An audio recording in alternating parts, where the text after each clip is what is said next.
Need your daily fix on mixed martial arts? We're going to kind of recap Bellator 155. From UFC 198. Who's who? Kind of a controversial decision. And who's not? I couldn't figure out why, and then it hit me. Well, don't you fret, because Golden State Media Concepts got you covered. Get your daily dose of MMA podcast. Everything from the UFC, Bellator Fighting Championships, Extreme Cage Fighting, Invicta Fighting Championships, and so much more. Join us as we talk about some of the biggest names in mixed martial arts. We've got you covered here on Golden State Media Concepts MMA Podcast.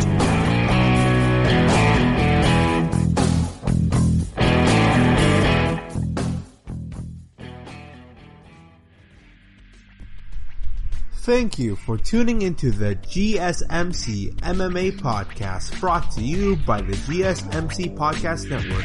I am your host, Arnel, and hopefully you are doing well for yourself. You, your friends, your family, whether you live in the States or internationally, I hope you are doing fine for yourself in the year of 2020. Halloween is right around the corner. Christmas is right around the corner. It's hard to believe that. I go on Twitter, and there's always a lot of people who are saying, are we in summer? Are we in summer? Is it fall time? Really? It's been like, 4 or 5 months since this whole quarantining thing, started happening. It's been a crazy year. It really has. The sports world has been incredibly crazy right now. And today I'll be talking about the recent UFC event, which was headlined by Derrick Lewis against Alexei Oleinik, which all in all was a mind-blowing card for me personally. I know, it sounds like I'm throwing hyperbole here, but saying, oh man, it was a mind-blowing card. Because it really was. There are many times in this card that I had to go in this, I'm watching it, then I'm like, oh my gosh, wow, what the heck, wow. It was one of those events here. And so, the UFC Fight Night was Derrick Lewis against Alexei Oleinik. Co-main event was Mma Hot Takes versus Chris Weidman. Maki Patolo against Darren Stewart, Yana Kitskaya against Julia Stolienko, and Benelli Dariush against Scott Holtzman. So I'll be talking about the first fight here, the top main event here. Alexei Oleinik versus Derrick Lewis. Wow. Talk about technical grappling master, cardio machine, Derrick Lewis. This is so strange, because going into this fight, the general prediction was Derrick Lewis has really bad cardio. No, let's just talk about Derrick Lewis in general, his career since joining the UFC. His stigma has been he's a great knockout artist. Too bad he doesn't fit well with 2020 mixed martial arts. Knockout artist, he can't grapple, he's got really bad cardio, he looks out of shape, he's very bizarre. So yeah, Derrick Lewis, he's a huge fan favorite. I love Derrick Lewis. He definitely is a one-of-a-kind personality. In a day and age where where a lot of people in mixed martial arts and media are trying to portray themselves to be more interesting than they actually are, Derrick Lewis, naturally, is an interesting, funny, strange guy. And so he matched up with a guy in Alexei Oleinik, the dude is pretty much a complete package here. He really is. Alexei Oleinik is an absolute amazing striker, a great grappler. One would say, I think right now he has the record for most submission victories ever in UFC heavyweight history. He's either tied with Frank Mir or he has it. But Alexei Oleinik versus Derrick Lewis, man, this is a very interesting matchup. This was the prototypical grappler, submission specialist against the knockout artist. And Derrick Lewis came to this fight about 40 pounds larger than Alexei Oleinik. Because Alexei Oleinik, despite being Alexei Oleinik, if you really focus and honed in on it, he could be a light heavyweight. He could be a really huge light heavyweight, but he continues to go and participate in the heavyweight division. He's had a lot of success there, so I can't really, challenge him on that. But it was a grappler versus a striker bout. But then the fight happened. 27 seconds into this fight, Derrick Lewis, he shoots in, goes for a clinching battle with Alexei Oleinik, brings him to the ground, and starts doing ground and pounding. And then he starts mat wrestling with Alexei Oleinik, who's one of the best grapplers. Actually, you'd say he is the greatest grappler in heavyweight history. And it's just absolute insanity. And so, when I saw Derrick Lewis, he went for the takedown, and I'm like, oh my gosh, what's wrong with Derrick Lewis? Why would you do that? Why would you take Alexei Oleinik to the ground? He wants that. He wants to grapple with you. And of course, after Derrick Lewis takes Oleinik down, does some ground and pounding, Oleinik reverses Derrick Lewis. He reverses Lewis.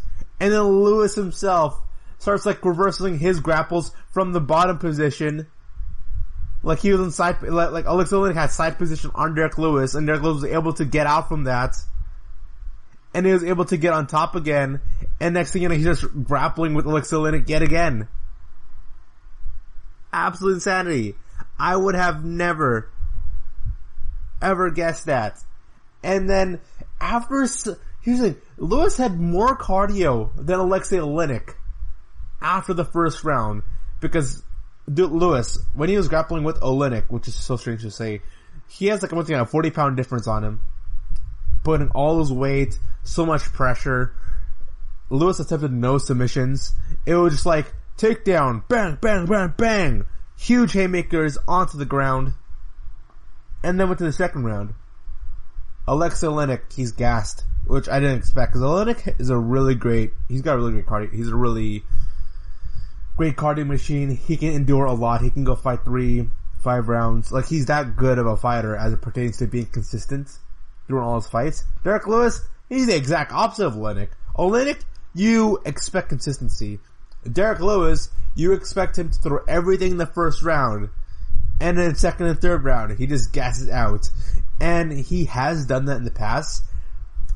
Derrick Lewis, after his embarrassing fight against Francis Ngannou, he went out of his way, got more coaches, he got a cardio coach, he really focused heavily on cardio and consistency. And then he went to the second round. Oleinik looks tired. Derrick Lewis, he dives in there, goes for a right hook, knocks down Alexei Oleinik, starts grappling with Oleinik yet again, does some ground and pounding, lays in some stiff shots, and Derrick Lewis defeats Alexei Oleinik via KO. Second round, 21 seconds in. Did not expect that at all. Absolutely, this bonkers. It was bonkers. It was the type of fight I did not expect. And you know what? Derrick Lewis, his training and his coaching staff have been awesome for him, because I'm looking at the fight stats right now. So, Derrick Lewis, he landed 35 out of 42. 35 out of 42 total strikes. 83% of his total strikes landed. Not only that, 35 of 40, all of them, the 35 42, were all significant strikes. Not a single strike from Derrick Lewis was a jab. It was all hooks. It was all haymakers. It was all vicious strikes. He didn't let go of anything. The first time ever in this entire podcast, I have never seen a fighter whose total strikes was the exact same as his significant strikes. There usually is like a 40, 30 punch difference. There's like a 20-30% difference between significant strikes and total strikes. But no, first time ever in this podcast, I think first time ever, I have to look back on this, but because this is so strange, same exact number of total and significant strikes.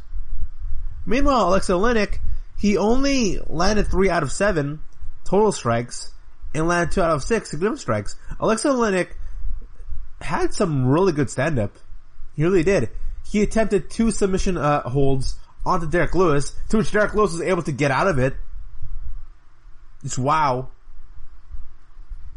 Just amazing. It's so strange. I never expected this. I just really, no one expected this fight to go be like this. And so I'm gonna look.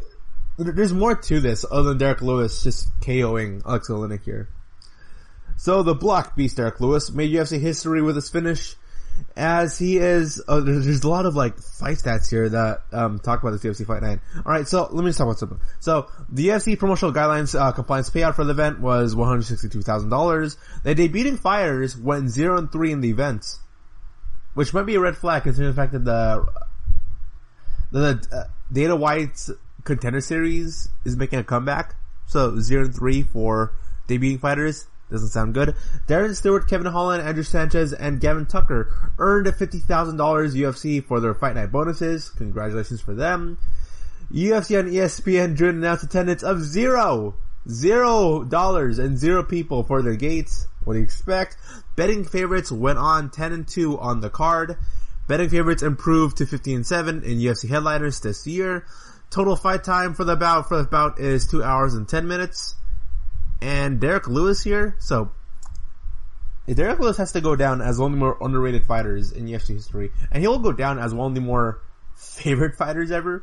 So Derrick Lewis, 15 victories in UFC heavy competition, are tied with Junior Dos Santos for third most in divisional history, behind Andrei Arlovski with 18 and Frank Mir 16. Andrei Arlovski still fighting, he still looks good.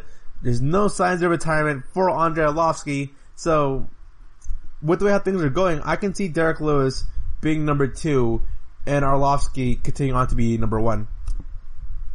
Derrick Lewis has 11 stoppage victories in UFC heavy competition, are tied with Arlovski, Gabriel Gonzaga, and Stefan Struve for second most in divisional history behind Frank Mir. We could see Lewis. I don't see the type of fighter Andrei Arlovski is right now. The type of fighter he is and how he's going to be for the next couple of years. I don't see Arlovski stopping people. I just don't see it. Derrick Lewis might surpass that. He might surpass Frank Mir. Derrick Lewis, 11 knockout victories in UFC competition, are tied for second most in company history, behind Vitor Belfort with 12. I can see Lewis do that. I really can. No signs of Lewis slowing down. Actually, all signs point to Lewis going up. So he's second most. Second in company history. Wow, knockout victories. Derrick Lewis, 11 knockout victories in UFC heavyweight competition, are the most in divisional history. Lewis, 11 knockout victories in UFC competition since 2014, are tied with Thiago Santos for most among active fighters in the organization. Oleinik has suffered all 4 of his UFC stoppages come from losses by knockout. Very interesting take there. And that the only way you can go defeat Oleinik is that you have to end him early. You can't go fight him in the long term because he prefers the long term bouts. Who he does here. And so Derrick Lewis here, there's a lot of things going for him, man. Second most in company history behind Vitor Belfort in knockout victories. Most in divisional history. He's going to be second all time in terms of victories in the heavyweight division. He could potentially be first all time in stoppage victories for a heavyweight. A lot of things are going for Derrick Lewis right now. Now, do I think he's going to compete in the... Do I think he's gonna... I know he believes he's good enough to go and fight for the heavyweight title. I don't believe so.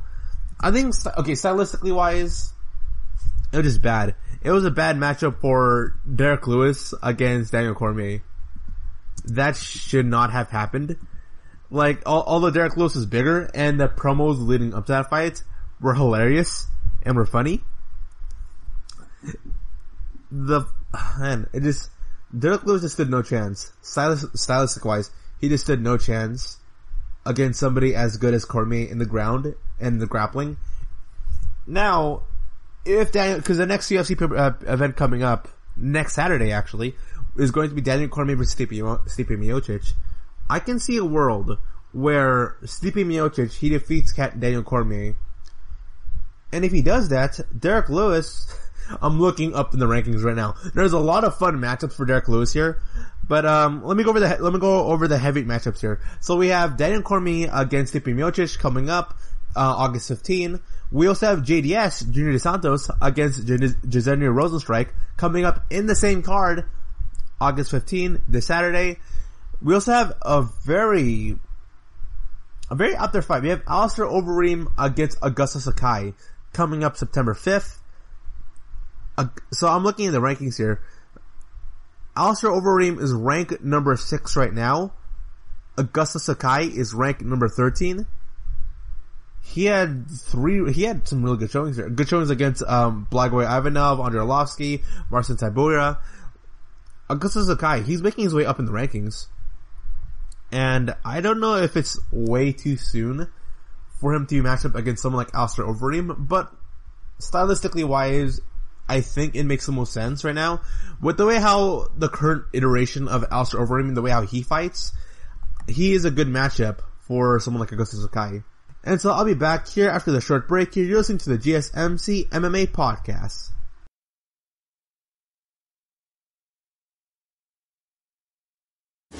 Check out the show built around the women of MMA. From the UFC to the extreme cage fighting, we got the fights covered. Listen. It's the Golden State Media Concepts Women's MMA Podcast. The latest news of upcoming fights, discussions of previous matches. Join us as we talk to and about the biggest names in women's mixed martial arts. Past, present, and future. When it's the women's fight game, you know where to listen to. The Golden State Media Concepts Women's MMA Podcast. This is your ultimate stop for everything sports. The Golden State Media Concepts Sports Podcast. Should I say more? From the NFL, MLB, the NBA to MMA, it's all in here. The Golden State Media Concepts Sports Podcast. Listen now. And we are back. So I am discussing the recent UFC Fight Night event. I'm right now talking about the heavyweight division because I just recently finished talking about Alexei Oleinik versus Derrick Lewis. I recommend everyone to watch Derrick Lewis against Alexei Oleinik just because you get to see a very different side of Derrick Lewis. And it was a really great performance by Derrick Lewis. A really awesome performance by him. I have to say, let me look at Derrick Lewis' past 3 fights. Against Ilir Latifi, Blagoy Ivanov, and Alexei Oleinik. I say right now, Derrick Lewis' performance against Alexei Oleinik has to be his most impressive performance to date. Just because Lewis came to the fight as a favorite, but really, it made complete sense for Oleinik to go take down Lewis and Lewis were to lose his fight. Derrick Lewis wasn't the obvious favorite going into that fight. I would say that a lot of the hardcore MMA fans would say that Derrick Lewis was coming into that fight as pretty much the underdog. Somebody as good as Oleinik. And so Derrick Lewis, when I look up in the rankings here,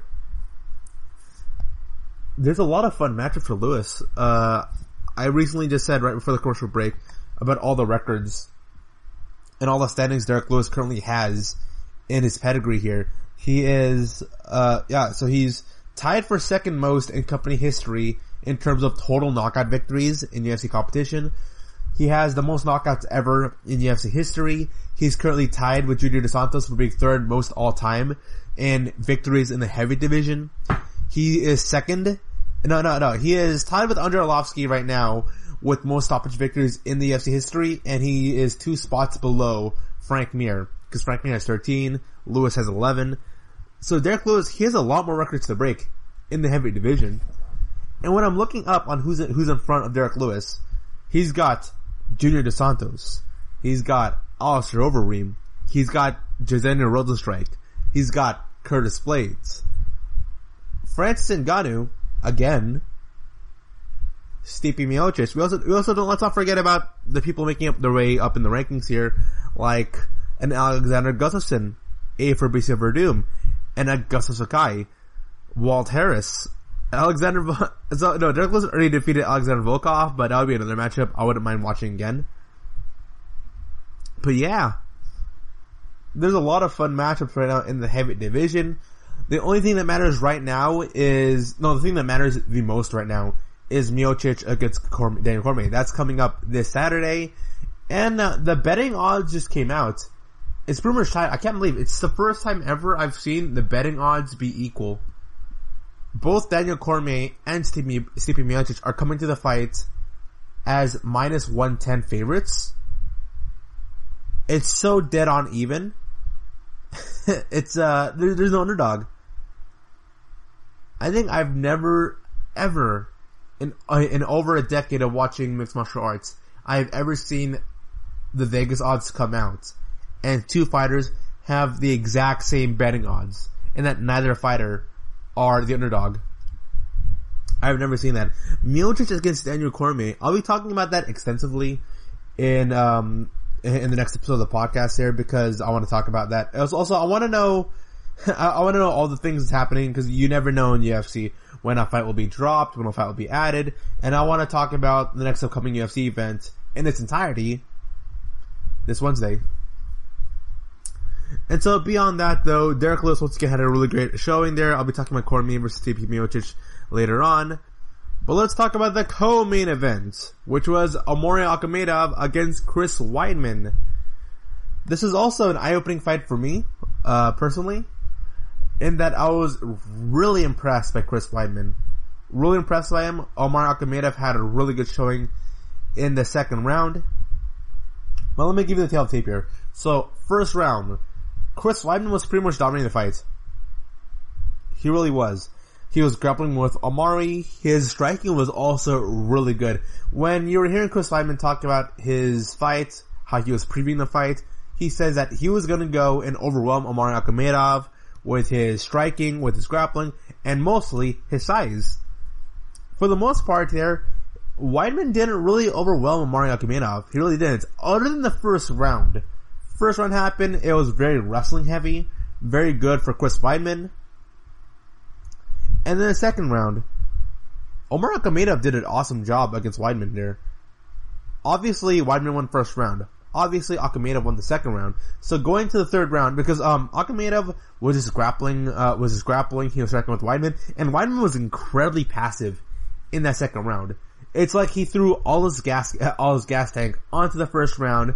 Second round, he wasn't really doing all that much. So Omari Akhmedov was the one dictating the pace. He was dictating the action. He was throwing out more shots. He was throwing out a lot more takedown attempts. So Weidman lost the second round. And then third round, it was pretty much even. Weidman, Omari Akhmedov, but just like Weidman in the second round, Omari Akhmedov pretty much threw everything into that second round. And then he gassed out and got tired in the third round, which led to Weidman. It was kind of an inverted round between second and third round, where Weidman came in as tired, and Omari Akhmedov came with a lot of energy. In the third round, it got switched, where Omari Akhmedov became the person who got really tired, while Weidman dictated the pace. So it really was a cardio battle between the two people. Let me throw out some fight stats over here.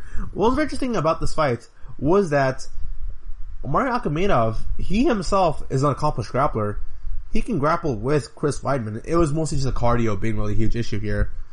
So Akhmedov landed 60 out of 118 total strikes, landed 51% of his strikes. Akhmedov landed 33 of 91 significant strikes, 36%, and he landed 4 out of 8 takedowns. Now contrast that with Chris Weidman, who landed 67 out of 98 total strikes, 68%, and 29 of 56 of his significant strikes, 52%. Here's the strange part. Omari Akhmedov really gave Weidman a challenge. He really did, because Chris Weidman was 5 of 16 in his takedowns. 5 of 16. Akhmedov 4 of 8. I'm looking at the fight stats here. It's really, wow. You would think Weidman was winning in the grappling exchanges? Well, because Weidman compared to Akhmedov had more ground control over Omari. And also here's the thing. When Weidman attempted a takedown, Akhmedov stuffed it. When Akhmedov attempted a takedown on Chris Weidman, it would always end up with them being on the cage, where Weidman's back is onto the cage, or they end up sprawling, and then Weidman from bottom position, or from sprawl position, is able to reverse his way into grappling with Akhmedov, despite the fact that Akhmedov, in theory and technicality, got the takedown. So really, there's a lot of technicalities as it pertains to the fight between Akhmedov and Chris Weidman. But in the end, Chris Weidman was able to win the fight via decision, and so congratulations for Chris Weidman. It was a very tough matchup for Weidman. He was able to get himself up in the rankings, and before this fight, he wasn't even ranked. And also, we gotta remember, Weidman, he debuted in the light heavy division because the guy was pretty much going through a losing streak in the middleweight division. Tried to work his way up in the light heavy division. His debut ended up disastrously. So, now he's going back to middleweight. So what's next for Chris Weidman here? So Chris Weidman, apparently, he's now ranked number 10 in the division. He went from unranked to being number 10 because Akhmedov was ranked number 12. So yeah, looking at the rankings here, okay, a fun matchup for me, if I was a booker, would be Chris Weidman against Kelvin Gastelum. Because both fighters, their string of fights haven't all been that successful. Yes, Chris Weidman, he defeated Akhmedov, but he's won 2 fights in the past 5 years. Not that good. Not all that well. And Kelvin Gastelum, he's currently on a 3-fight losing streak right now. So it makes sense for Kelvin Gastelum, this grappler heavy guy. Both Gastelum and Weidman, they have very similar skill sets. They're both very decent in their striking battle, in the stand-up, but they're both very good, accomplished wrestlers. So style-wise, both of them pretty much mirror each other, and it would make a whole lot of sense for both of them to get matched up. I'm looking at the middleweight rankings right now. There's not a lot happening in the top spectrum of the middleweight division. There's a lot of undercard matchups coming up. Like, we got Zach Cummings against Alessio DiCirio. We got Andre Muniz against Bartosz Fabinski. Like, right now, the rankings for the middleweights, not a lot is happening within the top 15. With the exception being, we got major fights happening within the top 10 right now. We have Israel Adesanya versus Paula Cosa coming up the week before my birthday. Yay. Adesanya versus Paula Cosa. That's gonna be an absolute stellar fight. It's gonna be, I guarantee it's gonna be a lot more fun of a fight than Yoel Romero against Israel Adesanya. Just because Paula Costa likes to apply the pressure, and he always pushes forwards in all his fights, compared to Israel Adesanya and Yoel Romero, who are both counter fighters. And then we have Robert Whittaker against Jared Cannonier. That could be a complete lights out fight. That will be a complete dog war of a fight happening. That's happening on October 24, 2020. Then, so we got 2 fights coming up in the middle division. A lot of excitement happening there. Who do I think will win between Adesanya versus Paula Costa? Honestly, I don't know.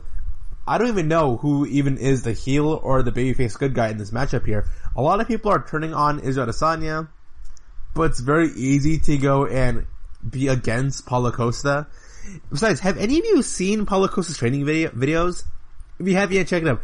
Go on YouTube, type in Paula Costa training videos, and you're gonna be so astounded. The dude, so I talked about this last week, but I'll talk about it again. So Paula Costa, apparently what his strategy is that he's gonna go be really focused in on leg kicks and body kicks, winning him the fight here.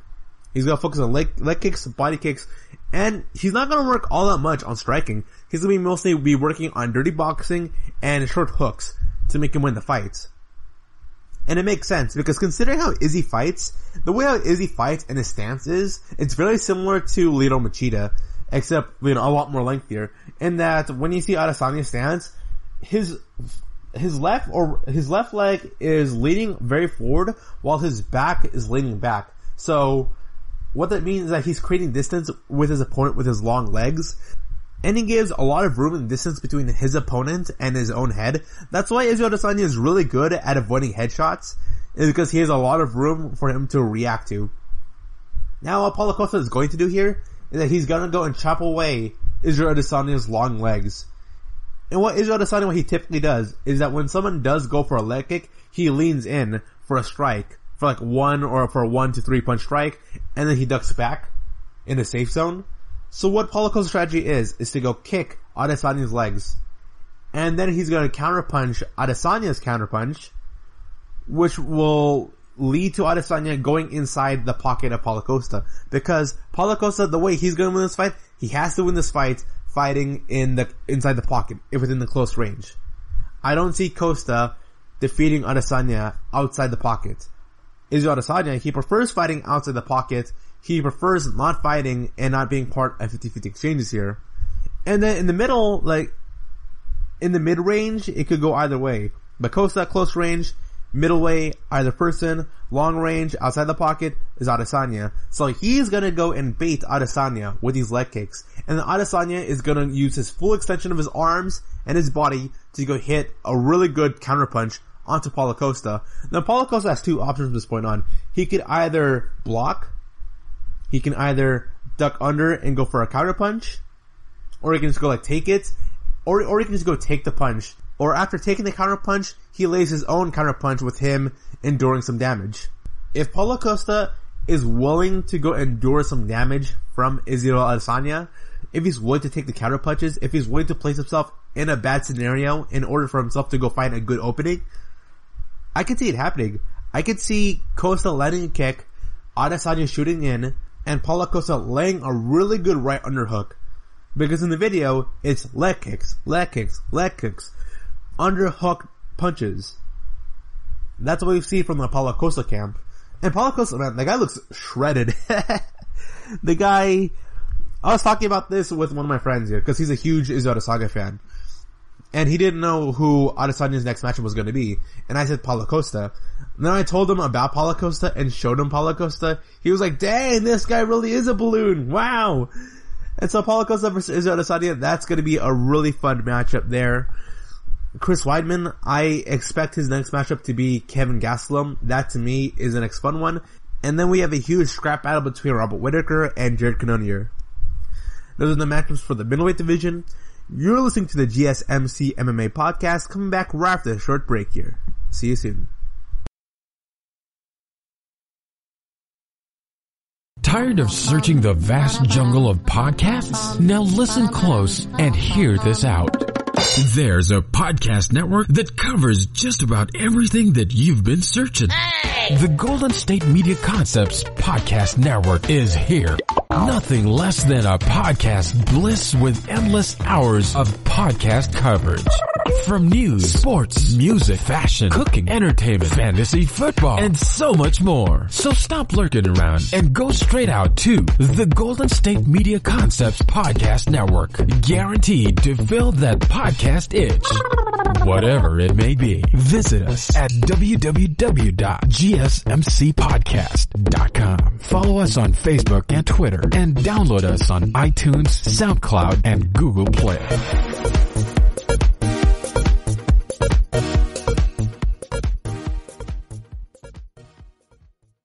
This is your ultimate stop for everything sports. The Golden State Media Concepts Sports Podcast. Should I say more? From the NFL, MLB, the NBA, to MMA, it's all in here. The Golden State Media Concepts Sports Podcast. Listen now. And we are back. So let's talk about the rest of the UFC Fight Night card here. Derrick Lewis versus Alexei Oleinik. Omar Akhmedov versus Chris Weidman. Those fights were very stellar, very eye-opening to me. I didn't expect Chris Weidman to have that good of a performance against Omar Akhmedov. I really didn't think so. It felt like Chris Weidman's career at this point still kind of does, where it feels like Akhmedov was on the rise while Weidman's stock was kind of going down. And Derrick Lewis, technical grappling master, Derrick Lewis out-grappled Alexei Oleinik. Would have never, ever thought of that happening. And so looking at the other three fights here in the main card, we had Maki Patolo against Darren Stewart. Maki Patolo versus Darren Stewart, that was a slugfest. It probably was the most balanced fight out of everyone here. They're the only ones that had a fight that looked like it was going back and forth pretty even, up until Patolo's takedown. So let me just give you the brief fight stats here before I give you the actual results here. So Maki Patolo landed 14 of 33 strikes, 42%, landed 12 of 31 significant strikes, 12 of 31, and had one takedown. He completed one takedown. And then Darren Stewart landed very similar numbers, the exact same number of total strikes, but only got +1 off significant strikes. Total strikes, 14 out of 39. Significant strikes for Darren Stewart is 13 out of 38, so 36 and 34%. Darren Stewart did attempt a takedown, but was unsuccessful at it. So into this fight here, it really could have gone either way. It was a very, very close. The thing that turned the tide was Patolo's takedown. And so Patolo went for the takedown. Then from then on, Darren Stewart was able to go defend himself and win the fight via submission, via guillotine choke in the first round in 3 minutes and 41 seconds. And then afterwards, he got a shirt. He showed it, one of his friends passed away and he showed it to the camera. It was a really touching moment and a really good showing by both fighters. It was mostly a case of Patolo making a mistake and Darren Stewart being able to outgrapple him. But honestly, really good showing by both fighters. Darren Stewart was able to walk away with a win bonus, so good for him. And then we have a fight that really was exciting for me, but it was an exciting fight for me on paper until the actual fight happened, and that was Yana Katsukaya against Juliana Stolienko. And so Stolienko had one of the best fights of the entire year. I at least in my book, the second best fight of the year. And she fought against a returning Yana Katsukaya. So Yana Katsukaya, she came to this fight the right way. I didn't like the way how Yana Katsukaya fought this. It was a boring fight. Like I say, Yana Katsukaya against Juliana Stolienko was the most boring fight of the main card. But Yana Katsukaya fought the right way. She fought smart. And she fought exactly how she should against somebody as tough as Juliana Stolienko. So, I'm not even going to tell you what the actual fight stats are here. Because it was really bad for Stolienko. What happened here was, ring, bell rang. Yana Katsukaya, she lunged in for to clinch, pressed her up on the cage.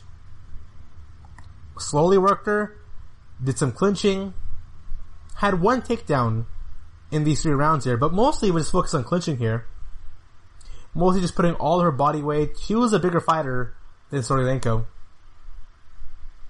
And then, Yana Katsukaya won by a unanimous decision after 3 rounds of action. There wasn't a single scenario to which Julia Stolienko won a round or even won a minute in this fight. I would have loved it if it was Katsukaya and Julia Stolienko just like teeing it off in the middle of the octagon. Because Stolienko can do that. But about Yana Katsukaya, she was like, okay, you know what? There's no way I can outstrike Stolienko. There's no way I can there's no way I can outbox her, outstrike her. I know if I hit her as hard as I can, she's not going down. And then I don't want to get hurt, so I'm just gonna go grapple with Stolienko. I'm gonna press her up onto the cage, and I'm gonna drag this fight out for 3 rounds. You know people pick on Kumar Usman for fighting very boring, but fighting the right way. That pretty much was what happened in this fight between Yana and Julia. I didn't enjoy the fights, but Katsukaya coming off, a year off of fighting, and Stolienko coming in impromptu, wasn't even meant to fight against Katsukaya early on. This is a good showing by Yana, and considering Stolienko's track record, I wouldn't be surprised if we saw Stolienko come back here. I don't think she'll make the comeback to Invicta. And then, what has to be the knockout of the night. Benelli Dariush against Scott Holtzman. So the beginning of this fight was kind of iffy, admittedly. The reason was because ring, bell goes off, both fighters meet in the cage, and there were 2 scenarios to which Scott Holtzman poked Benelli Dariush in the eye. In the eye. He was putting his left hand out, and during the middle of exchanges, Scott Holtzman would inadvertently poke Benelli Dariush's eye multiple times. It really broke up the pace. It broke up the excitement. It broke up the momentum for the fight. It felt really off. Let me give you the fight stats over here. So, oh wow, I'm looking at the fight stats. I thought this was a back and forth battle. I really was. But Benelli Dariush, his striking was on point, awesome to look at. He landed, oh snap, so Dariush, just like Derrick Lewis, this might be the first time ever in UFC history that 2 fighters had the exact same number of total strikes and significant strikes in their own respective fights. And that was Benelli Dariush along with Derrick Lewis. So Benelli Dariush landed the exact same number of total strikes and significant strikes, 56%, 36 of 64 shots. Scott Holtzman landed 11 of 20 total strikes, while 9 of 18 of significant strikes. Both fighters did attempt takedown, but really nothing really came out of it though. This really was a striker versus striker battle here. And so, Dariush was landing these really good headshots, amazing accuracy. He's able to go find angles. Like Scott Holtzman was burling up, trying to defend as much as he can against Dariush, but it felt like no matter how much Scott Holtzman was covering up, Dariush, he was just finding his shots. he was slowly picking apart Scott Holtzman in this fight. The only thing that pretty much saved Scott Holtzman from getting knocked out even earlier were the eye pokes. But then after the second eye poke, both fighters, they're squaring off in the middle. Dariush is just overwhelming Scott Holtzman. This is all happening in the first round. And so, as Dariush is like pelting on Scott Holtzman, there's about 30 seconds left. I say 30 seconds left. So the final 8 seconds of the fight here, both fighters, they're squaring up, they meet each other in the middle, Holtzman goes for a left, and then Beneil Dariush goes in for a quick feint jab, then does a spinning back fist onto Scott Holtzman, knocks him out, walk away KO via spinning back fist. It looked awesome. It looked really, really cool. And the thing is, it wasn't even really a spinning back fist, I think, so the commentators mentioned that it was a spinning reverse elbow, and then I think Dariush was aiming for a spinning back fist, but he just ended up hitting Scott Holtzman in the face really hard with his forearm. So it was a spinning reverse forearm strike. It's very hard to explain it though, but unless you watch it yourself, it's just very like, wow, my gosh, this striking is so cool. So, great job by Beneil Dariush. When I saw his name in the fight card, I thought, oh my gosh, this guy, he is obviously gonna have, a light real knockout here. Cause when I saw Dariush's name, I was like, oh man, this guy, he always delivers in impressive, exciting fights here. So that brings up Dariush up against a very veteran Scott Holtzman, a proper journeyman here. So where does that leave Holtzman right now in the rankings here? Now, where does it leave Dariush and Holtzman? Holtzman, I don't think anywhere right now. He's outside the top 15. So Beneil Dariush is now within the top 15. He defeated Frank Camacho, great there, Draco Rose, and Scott Holtzman. What's next for Dariush? Oh yeah, Kevin Lee recently just had another injury, and then he tore like his right ACL this time. Like he was amidst of recovering his left leg injury. Now he got right leg injury, which really sucks for him because he himself says that he's going to do a short retirement so he can recover. And amidst his recovering period, he ends up getting injured again. So for all we know, we might not see Kevin Lee for another year and a half, potentially 2 years from now. Yeah, it looks really bad for Kevin Lee. But I'm looking up right now. Kevin Lee versus Dariush would be awesome. If the UFC really wants to push stars in the lightweight division, two of them are on my mind. Islam Makhachev and Beneil Dariush are the two rising stars in the lightweight division. You should book either of those two fighters against Ali Quinta. Charles Oliveira, at this point, he shouldn't be fighting any of them. Also, Diego Ferreira is also a really good matchup for... So, Ali Quinta and Diego Ferreira are really good matchups for Islam Makhachev and Dariush. Those are the two matchups you can make. And then we have Khabib Nurmagomedov against Justin Gaethje. They'll be fighting October 24. Man, the October 24 card, that's gonna be really tight. It'll be Khabib's fight against Justin Gaethje. He's gonna be defending his lightweight belt, and then after that, we could potentially see Khabib versus GSP. That's a name being thrown out there. We don't know the return of Tony Ferguson. Paul Felder and Dan Hooker, we don't know what the status is for those two guys. Paul Felder, he seems very comfortable right now just doing interviews. If I was a booker right now, I say Charles Oliveira versus Dan Hooker. Yeah, I'm unsure right now of what the future is for Paul Felder right now. He seems very comfortable right now. He says he's not retired. He's not retired from the sport, but he's been a proper Iron Man, working the commentator booth. And if Paul Felder just feels comfortable doing commentary, I say Oliveira against Dan Hooker should be the next matchup. Whoever wins that fight should fight either Dustin Poirier or Tony Ferguson. Man, the dream fight between Charles Oliveira and Khabib Nurmagomedov, that's a fight that I really want to see, that I don't think is going to happen. Which, the way how things are going on right now, depending on what Khabib's mood is after the Justin Gaethje fight, we haven't heard anything from Khabib's side since his father's passing. He put something on his Instagram, but it's purely him, and it's talking about him in his personal life over his professional life. We're hearing different sides. We heard, Khabib, he's not going to be training in AKA for this fight. He's not. He'll be training strictly in Dagestan. He's not gonna be training with American Kickboxing Academy. It'll be the first time he hasn't been training at American Kickboxing Academy for several years at this point. So we're gonna see a very different Khabib right now. But according to one of the trainers and one of the coaches for Khabib at AKA, the plan is for Khabib to go fight against Gachi and then fight against GSP, and then for Khabib to retire 30-0. That's just the rumored plan coming out from the AKA camp. That might not happen. Dana White himself has said that he'd be fine if Khabib were to retire right now because he's been such an awesome, great champion, and he's going through a lot of things right now. Here's the thing, Khabib, he's still only in his early 30s. Khabib is only in his early 30s. He can fight for several more years. He could potentially fight for several more years. But as of this moment, we really don't know what to expect off the lightweight division right now. There's not even that much matchups. I'm looking right now. The only other fight coming up from the lightweight division, at least this year, will be coming up this upcoming Saturday with Jim Miller against Vic Pichelle. That's a nice fight and all, but there's no... Oh man, Austin Hubbard against Joe Solecki. That's gonna be an undercard fight, definitely. And then Brock Weaver against Frank Camacho. Yeah, there's no major fights happening within the top end of the lightweight division.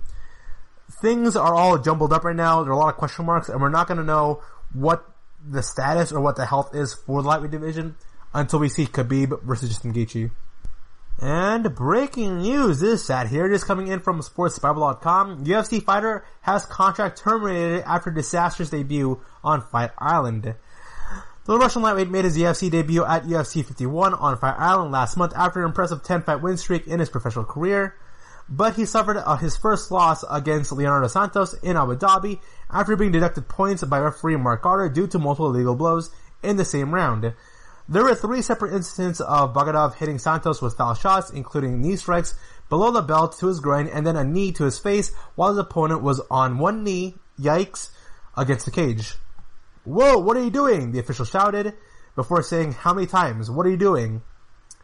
Following the points deducted, which came after 2 warnings, the bout was scored 29-26 in favor of the Brazilian Santos by all 3 judges, though clearly Bogdanov could have quite easily been disqualified. UFC President Dana White previously denied reports that Bogdanov was released, but the fighter, along with his manager, have confirmed the termination was in relation to the low blows displayed inside the octagon. "Yes, they told me today they had terminated the contract," Bogdanov said. Prior to the signing, UFC Bogdanov was in fine form competing for M1 Global, winning all of his fights in his native land of Russia.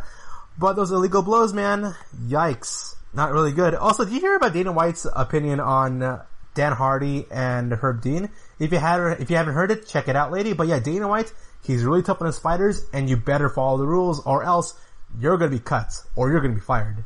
So you're listening to the GSMC MMA podcast, coming back right after a short break here. See you soon. Want to know the latest in soccer? Then listen to the Golden State Media Concepts Soccer Podcast. From MLS, the World Cup, and the Premier League, we've got you covered. The latest updates, the hottest matches, and news on the league's top players. It's the Golden State Media Concepts Soccer Podcast. David Beckham scores the goal to take England all the way to the World Cup finals. Listen now. And we are back. And so every end of the podcast here, I like to do something that's out there that goes beyond just MMA news, and I like to go and listen out what your opinions are of mixed martial arts. So I found a forum on Reddit, and it's called MMA Hot Takes. So for the past 2 weeks, I've been looking at some hot takes recently, and I'm seeing, are they really hot and spicy, or are they just, opinions or viewpoints that a lot of people tend to have a tendency of agreeing, and it's kind of underrated? I don't know. It's really hard to define what really is a hot take here. But first one here I found is Dominic Reyes got robbed. No, I don't think it could have gone either way. Reyes won 3 rounds at least. I personally believe Dominic Reyes did in fact get robbed there. And it's hard to... So the opinions and viewpoints of a lot of analysts and fighters and stuff, as it pertains to how a fighter should present themselves in a championship fight, it always is different. It's always different, and it's pretty inconsistent. And what I mean is that if a challenger goes into a fight against a champion, it's expected that the challenger should fight a certain way and that they should go and pressure the champion through all aspects of the fight game and be able to win. It's so strange. Because when Dominic Reyes, he lost the final 2 rounds. And then you hear Joe Rogan and other fighters and other commentators, they say, hey, Dominic Reyes lost that fight. You know why he lost that fight? Because by the end of it, he was losing. And I'm like, that's not how the scoring system works for mixed martial arts. And then you'll have some people saying, oh, John Jones, he fought like a champion. And I'm like, how do you fight like a champion? Because he's fighting smart and calculating and using the judges' scorecards. It's just bizarre to me that fighting with the strategy in mind of winning via judge's decision is how you fight like a champion. And that if you're, okay, so to be the champion, you gotta fight like a challenger. If you're a challenger and you plan to win the fight through the scoring system, then you're not good enough to beat the champion. But if you're the champion and you try to win by the scoring system, then you're fighting like how a champion is supposed to. It's so ridiculous. It is. It really is. And I am not a fan of whenever somebody says the winner of the fight or the winner of the contest should be the one who's getting their arms raised in the end. Because yes, John Jones was beating Reyes in the final 2 rounds. But can you imagine if this is a soccer game or a hockey game or a basketball football game that if Team A is up by, okay, I think there was a Super Bowl at this. It was the Seahawks versus the Denver Broncos. So, the Seahawks were just annihilating the Denver Broncos. They were up 20. They were up 3 touchdowns at one point in the game. And it was considered one of the worst Super Bowls of all time. Of the Broncos and the Seahawks. Because Peyton Manning, the Broncos, they just had no answers for the Seahawks. The defense of the Seahawks was just way too much. Can you imagine if in the final, because if the Seahawks were up by 4 touchdowns, let's say the Seahawks were up by 4 touchdowns, and then the Broncos had like 1 field goal, but they scored 2 consecutive touchdowns in the final 2 minutes of the game. Are you just gonna give the Denver Broncos the win because the momentum was shifting over towards the Broncos? Because one could argue that, like, okay, if the Broncos had maybe another quarter, they could have won the game. But the difference between what could have versus what it is are 2 entirely different things. Yeah, the Broncos could have won the championship if the game went on for another 12 more minutes and they scored 3 more touchdowns. Then yeah, the Broncos could have won, but that's not the reality. Same thing with Dominic Reyes and John Jones. Yeah, John Jones could have beat Dominic Reyes. Yeah, John Jones could have beat Dominic Reyes if there were, an extra round or 2. But that's not the reality. Dominic Reyes won more rounds. So, and whenever I think about why those analysts, or those commentators, or why those fight fans think about that, it's just them trying to make the fight make sense. Because it's irritating when the judges score the fight differently from you, and the only way how to kind of accept the judges' scorecards is for you to kind of wrap your head and be like, okay, I'll just go by what the judges were thinking, and I'll just use that logic, and I'll apply the logic to the fight, and I'm just gonna say that logic is correct. Because it's annoying that the judges scored it that way. So I don't think it's controversial at all to say Dominic Reyes got robbed. I say he did get robbed. I really do. There's controversy over the judges scoring.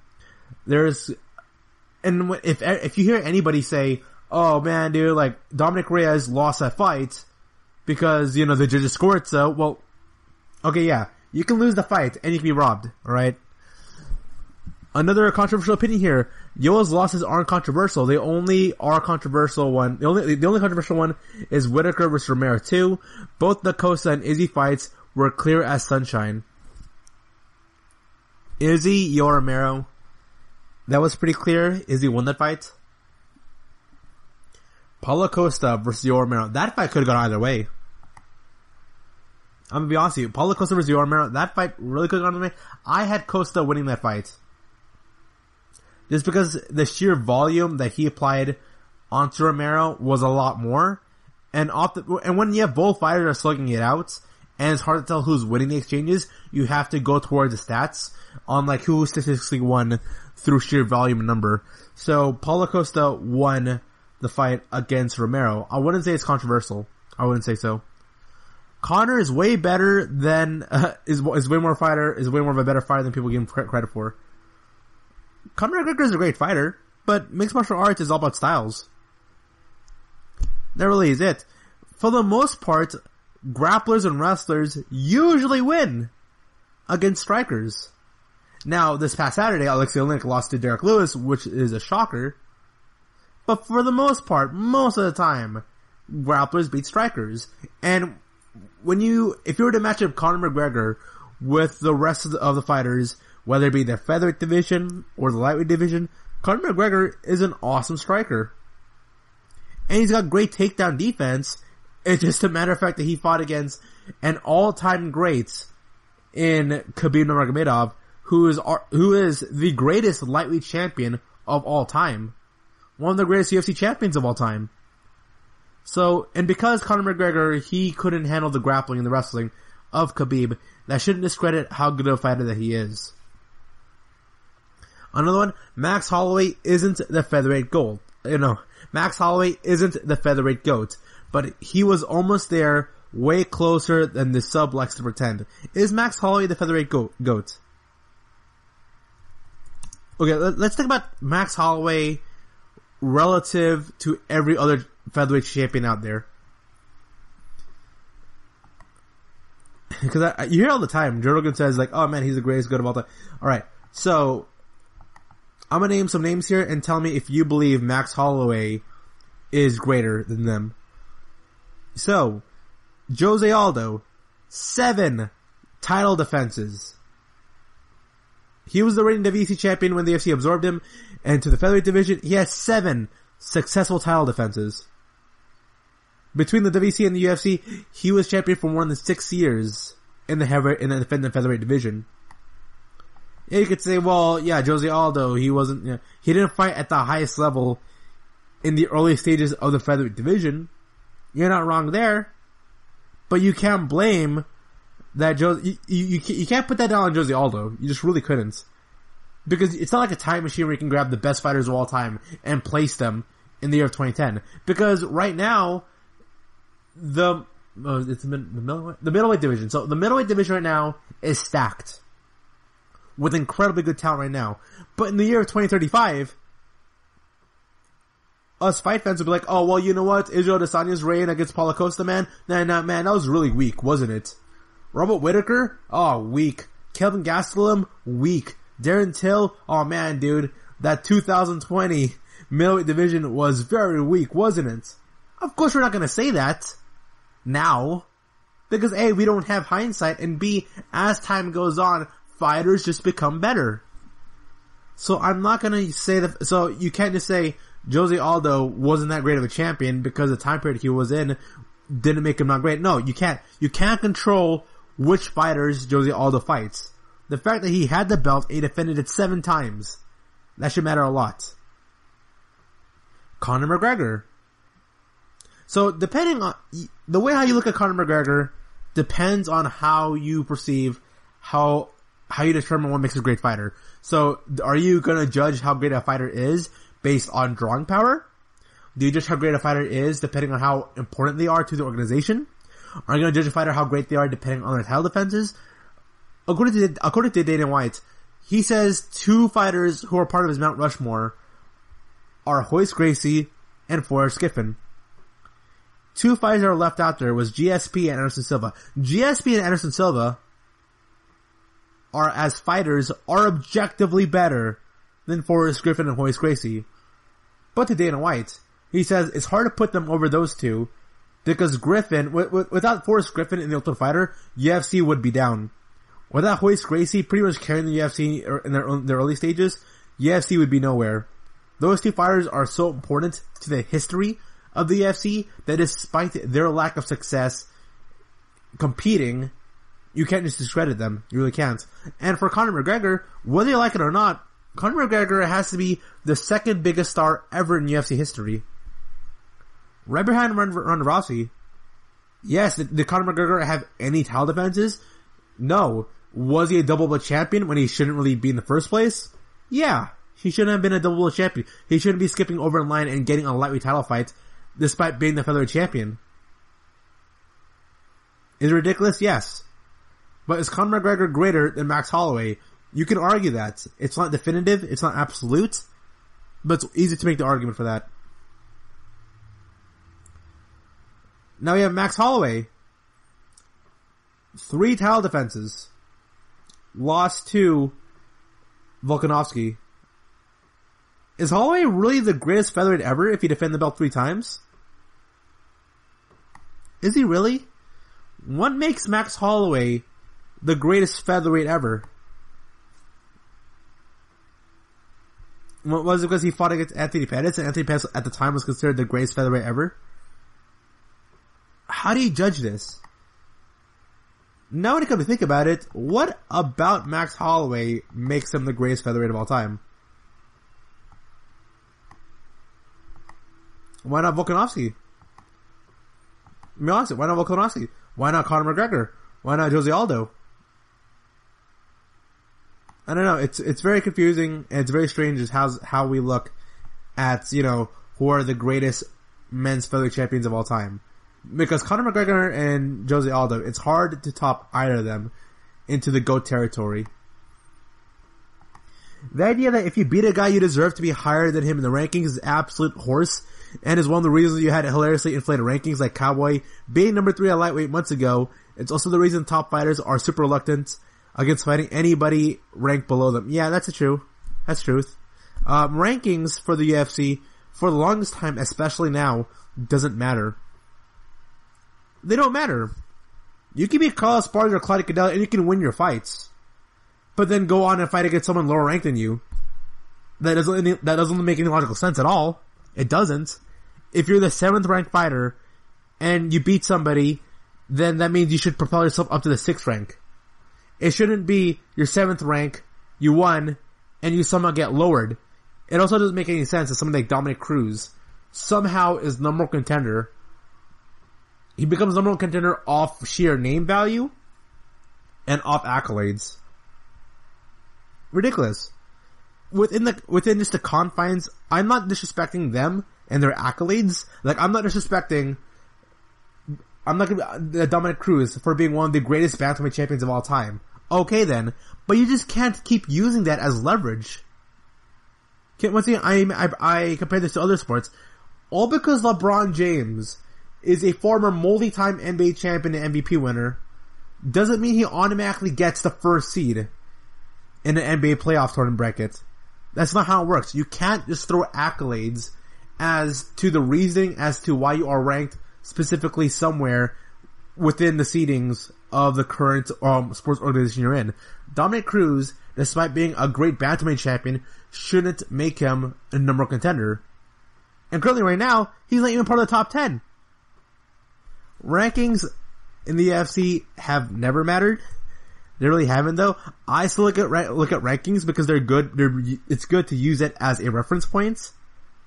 But the grand scheme of things, you can't always trust the rankings. You really can't. You can make educated guesses, but you can't always trust it. And that does it for today's podcast. You have been a great audience today. If you have any more hot takes, don't forget to message us via Instagram, Facebook, and our Twitter. And all I gotta say is thank you. Thank you for listening to the GSMC MMA podcast, brought to you by the GSMC Podcast Network. I'd like to ask you to please remember to subscribe to the show and write a nice review. That really helps us. Also, if you can please follow us on Facebook, Twitter, and Instagram. Thank you, and have a good night.